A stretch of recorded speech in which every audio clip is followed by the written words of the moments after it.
ইমাম সাহেব, আপনার নামাজ পড়ানো লাগবে না। নামাজ পড়ানো লাগবে না মানি? কি হয়েছে? আপনার নামে কি শুনতেছি? কি শুনতেছেন আমার নামে? আপনি নাকি মাঠে কামলা দেন। ভাই, আমি কামলা দিয়ে আর যাই করি, আমি তো সঠিক সময় নামাজ পড়াই, তাহলে সমস্যা কোথায়? মাঠে কামলা দেন কেন? আপনাকে কি মসজিদ থেকে বেতন দেওয়া হয় না? ভাই, আপনারা আমাকে বেতন দেন 4,000 টাকা। 4,000 টাকা দিয়ে কি সংসার চলে? 4,000 টাকা যদি সংসার নাই চলে তাহলে ভালো ভালো পোশাক পরেন কিভাবে? সেক্রেটারি সাহেব, এখন থেকে আপনি নামাজ পড়ান, আপনাকে আমরা 4,000 টাকা করে দেব। 4,000 টাকা তো আমার চায়ের বিলে হয় না। তাছাড়া তো আমি সুরাকারা তো জানি না। সেক্রেটারি সাহেব, আপনার যদি মাসে 4,000 টাকা চায়ের বিলি হয়, তাহলে আমি এক মাসে 4,000 টাকা দিয়ে কিভাবে সংসার চালাবো? আসলেই আচ্ছা যাই হোক, আপনি কি মসজিদে নামাজ পড়াতে চান?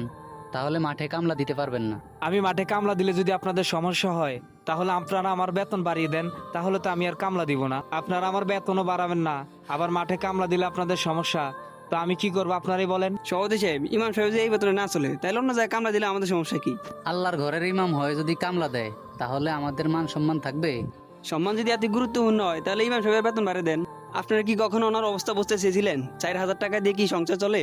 সমাজের সবচেয়ে অবহেলিত মানুষই হচ্ছে ইমাম, অথচ তারাই আমাদের নেতা।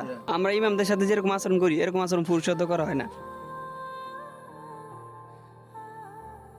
তুমি ঠিকই বলছো, আমরা আমাদের ভুল বুঝতে পারছি। আমরা ইমাম সাহেবের বেতন বাড়ানো নিয়ে আলোচনা করব। জি ইমাম সাহেব, আপনি নামাজ পড়ান।